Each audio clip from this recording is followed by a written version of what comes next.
प्यारे बच्चों नमस्कार। मैं अंकित दुबे आपका स्वागत करता हूं अपने YouTube channel smart study by Ankit पर। यह क्लास है पर्यायवाची शब्द जो कि आरओ और पेट दोनों एग्जाम की दृष्टि से इम्पोर्टेंट है। आज तीसरी क्लास है जिसमें आज जो हम लेकर चल रहे हैं पर्यायवाची के वो हम एक एक करके देखते हैं।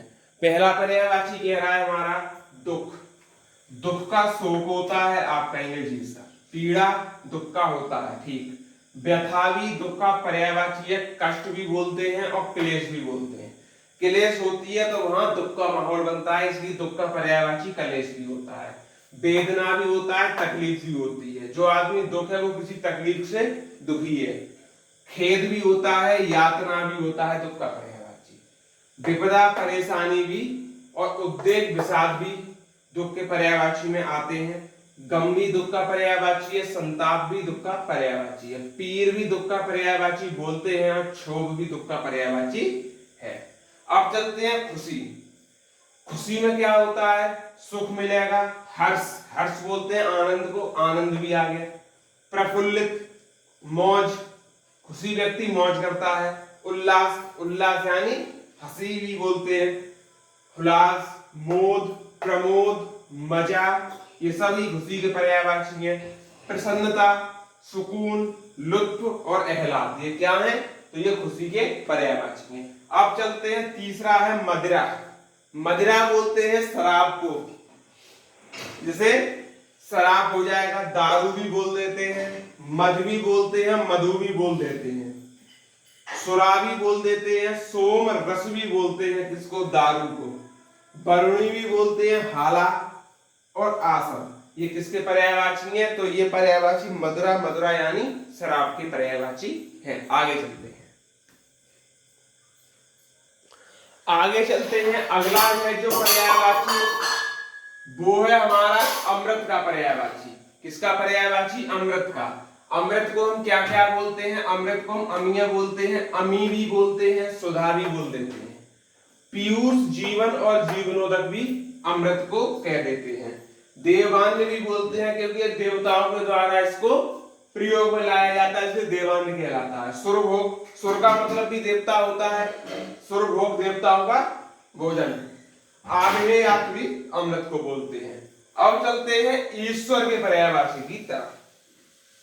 भगवान बोलते हैं, सबको पता है। प्रभु, ईश बोलते हैं, ईसाई लोग हैं, उनमें उनके भगवान को ऊपर वाला बोलते हैं।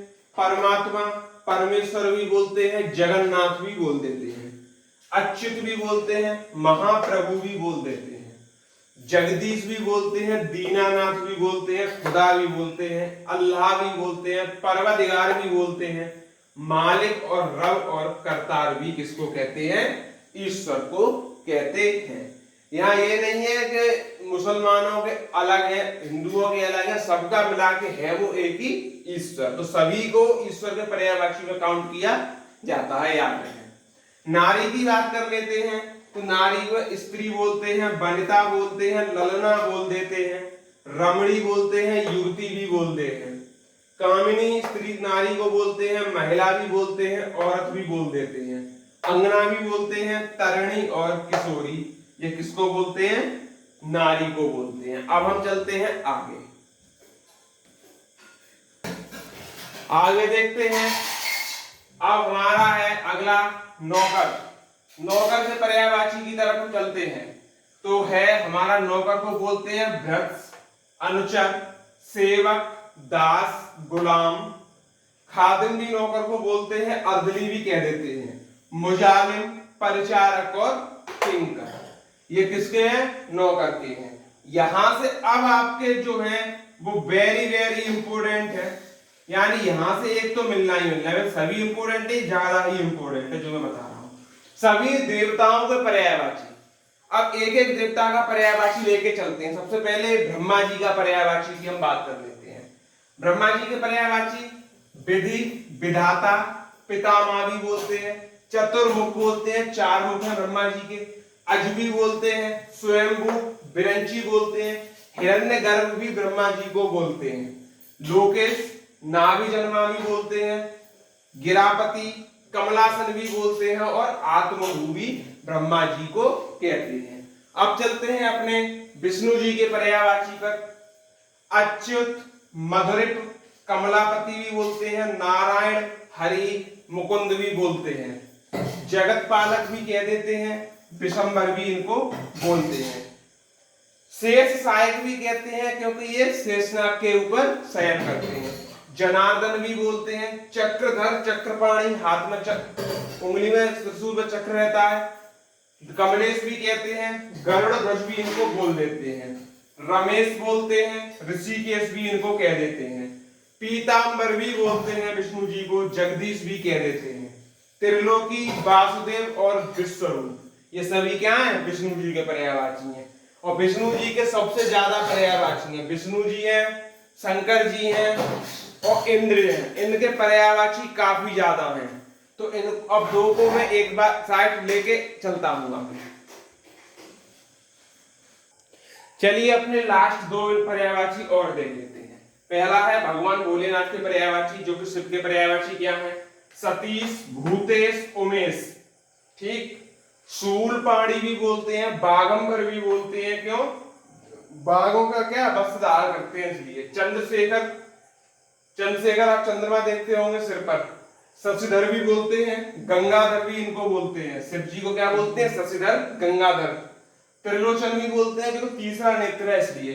त्र्यंबक, तीन आंखों के कारण। नीलकंठ, जब उन्होंने जहर पिया था तो वो अमृत जहर पिया था, उससे गला नीला पड़ने के कारण नीलकंठ शंकर जी को बोलते हैं। चंद्रमौली भी बोलते हैं, नागेश्वर, अतंग, मृत्युंजय भी इनको कह देते हैं।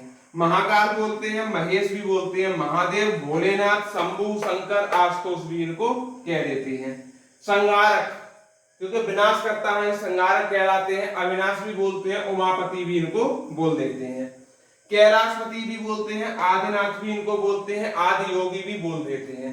रुद्र भी बोलते हैं, त्रिपुरारी भी बोलते हैं, भूतनाथ और पशुपति इनको कह देते हैं। अब चलते हैं इंद्र की तरफ। सुरेश, सुरेंद्र, देवराज, देवेंद्र। इंद्र के पर्यायवाची क्या? सुरेश हो गया, सुरेंद्र, देवराज, देवेंद्र। शक्र, मध्वा, ये दोनों ज्यादा पूछे गए हैं, शक्र और मध्वा। सुरपति, अमरपति, वज्रधर, सचीस, सचपति, बासव, वृत्रया, बिडोजा, शतमन्यु किसके? इंद्र के पर्यायवाची। पर्वतारी, सुरराज और सुरेश्वर, ये सब क्या हैं? इंद्र के पर्यायवाची हैं।